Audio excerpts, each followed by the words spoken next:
Salve Regina, Mater misericordiae, vita dulcedo, espes nostra salve. A te clamamus, exules filii Eve, a te suspiramus, gementes et flentes, in ac lacrimarum vale. Eia ego, advocata nostra, illos tuos, misericordes oscuros, ad nos converte.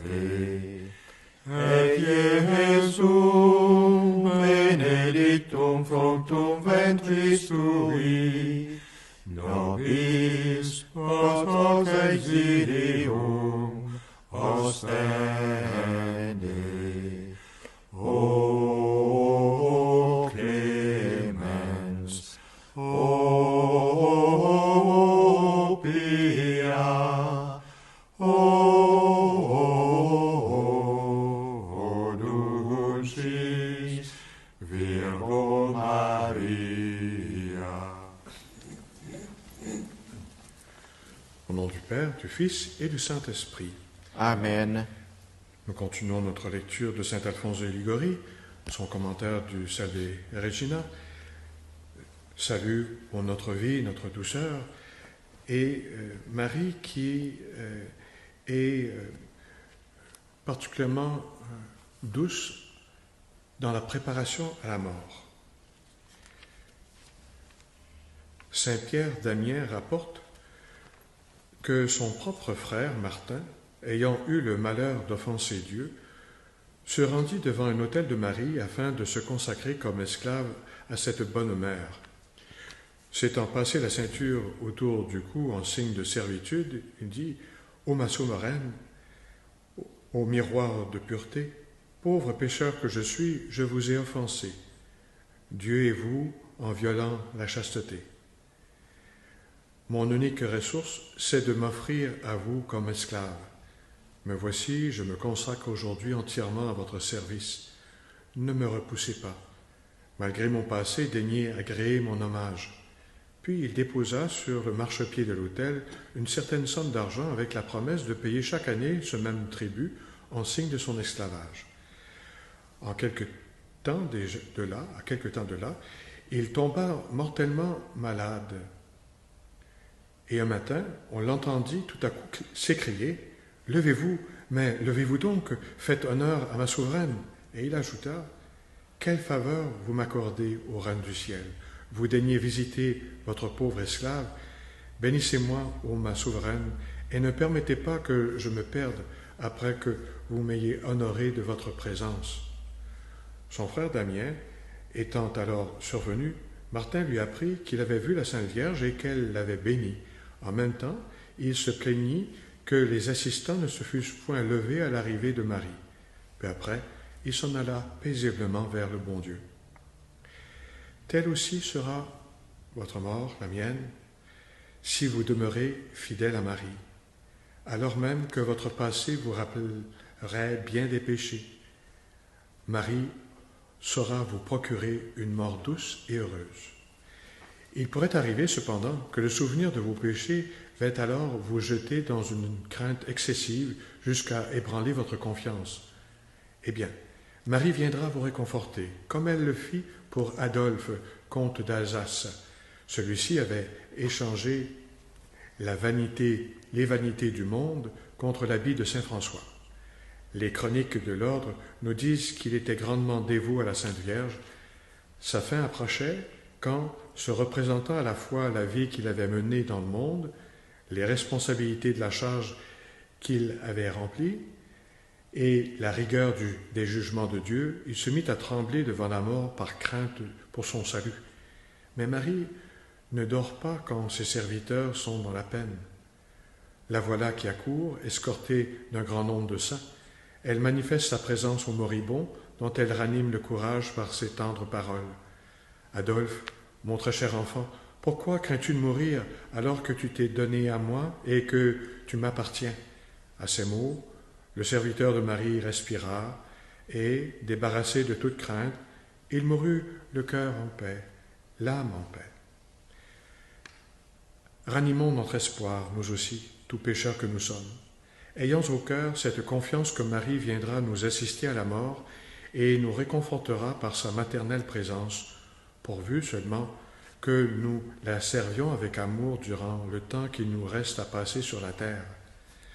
Ne l'a-t-elle pas promis elle-même, un jour qu'elle s'entretenait avec sainte Mathilde ? Tous ceux, dit-elle, qui me servent pieusement, je veux, par ma tendresse de mère, les assister fidèlement à la mort, les consoler, les protéger.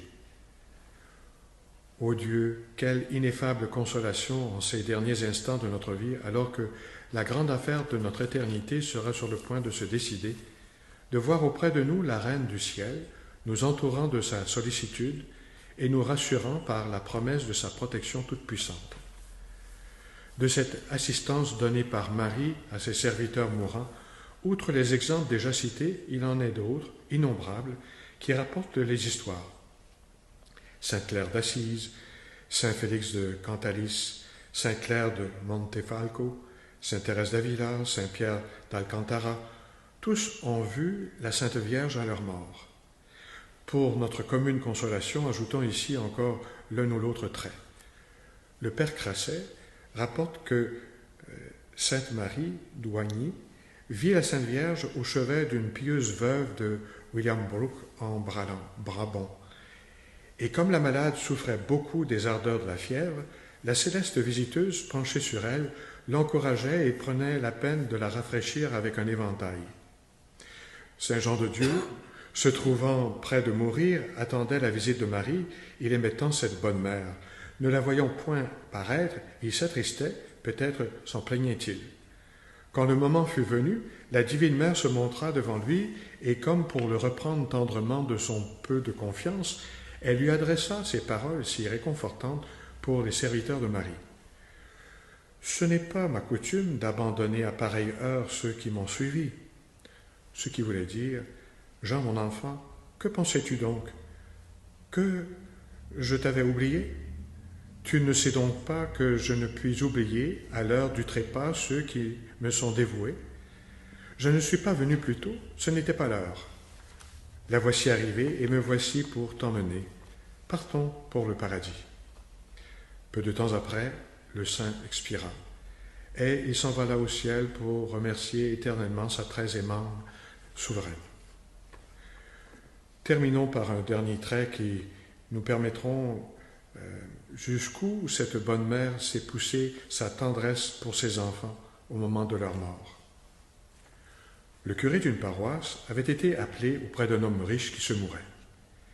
La maison où on l'introduisit était magnifiquement meublée et une foule de serviteurs, de parents, d'amis s'empressaient autour du malade. Mais le prêtre vit en même temps une troupe de démons sous la forme de chiens prêts à se saisir de cette pauvre âme et qui, en effet, s'en emparèrent car cet homme mourut dans le péché. Sur ces entrefaites, une pauvre femme, également à l'article de la mort, avait fait prier le curé de venir lui apporter la Sainte Communion. Ne pouvant quitter ce riche qui avait tant besoin de son ministère, il y envoya un autre prêtre. Celui-ci prit donc le Saint-Ciboire et partit. Or, en arrivant chez la malade, il n'aperçoit ni domestique, ni ami empressé, ni meubles précieux, car cette femme était pauvre, et peut-être n'avait-elle pour couchette qu'un peu de paille. Mais par contre, que vit-il? Une vive lumière emplissait la chambre. Il regarde, et près de la moribonde, il aperçoit la Mère de Dieu qui la consolait, et, un linge en main, lui essuyait la sueur de l'agonie. À cette vue, le prêtre s'était arrêté, interdit, mais sur un signe de la Sainte Vierge, il entre, et Marie elle-même lui présente un escabeau où il s'assit pour entendre la confession de la pieuse femme. Puis, la mourante reçoit avec une grande ferveur la Sainte Communion, et bientôt rend doucement son âme entre les mains de sa divine mère. Ô Marie, ma bonne et tendre mère, quelle sera ma mort à moi, pauvre pécheur?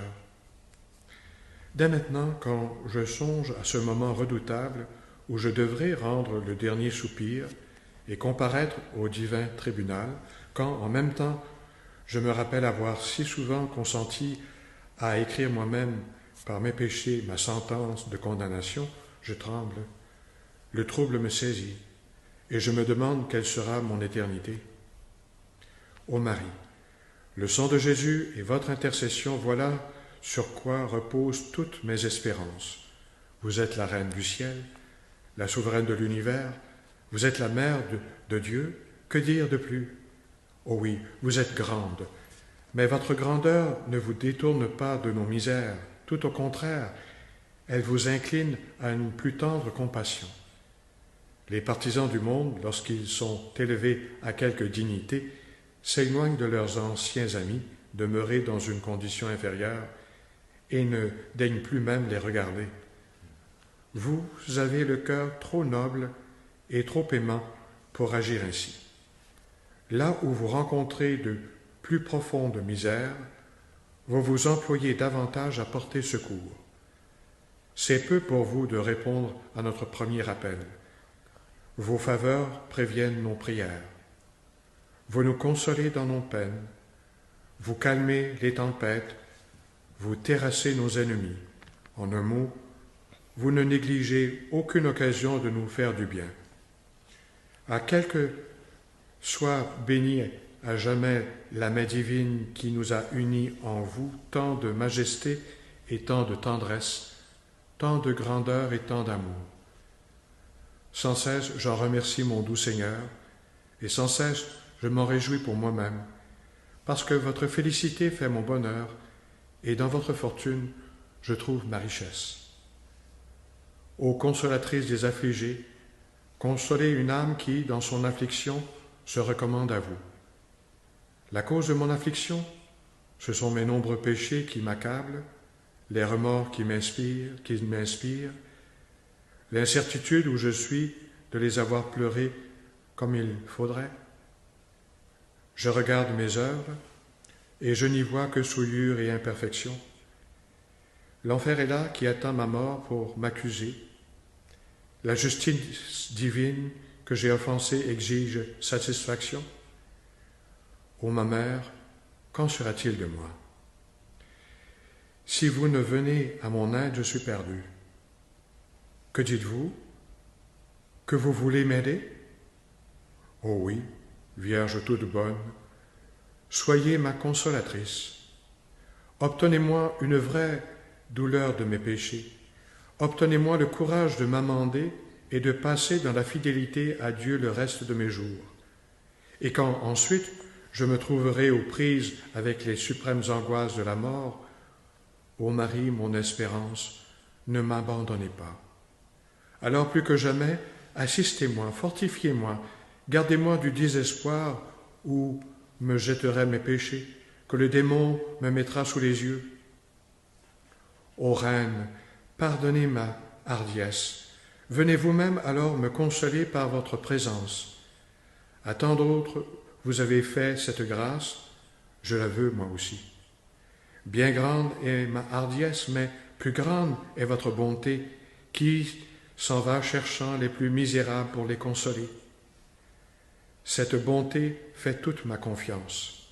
Que ce soit éternellement votre gloire d'avoir sauvé de l'enfer un misérable damné et de l'avoir conduit dans votre royaume. Là, je l'espère fermement, j'aurai le bonheur de me tenir sans cesse à vos pieds pour vous remercier, vous bénir et vous aimer durant les siècles des siècles. Ô Marie, je vous attends. Ne me privez pas de cette consolation. Exaucez-moi, exaucez-moi. Amen, amen. Disons à Marie quelques ave. Réjouis-toi, Marie, comblée de grâce, le Seigneur est avec toi. Tu es bénie entre toutes les femmes, et Jésus, le fruit de tes entrailles, est béni. Sainte Marie, Mère de Dieu, priez pour nos pécheurs, maintenant et à l'heure de notre mort. Amen. Réjouis-toi, Marie, comblée de grâce, le Seigneur est avec toi. Tu es bénie entre toutes les femmes, et Jésus, le fruit de tes entrailles, est béni. Sainte Marie, Mère de Dieu, priez pour nous pécheurs, maintenant et à l'heure de notre mort. Amen.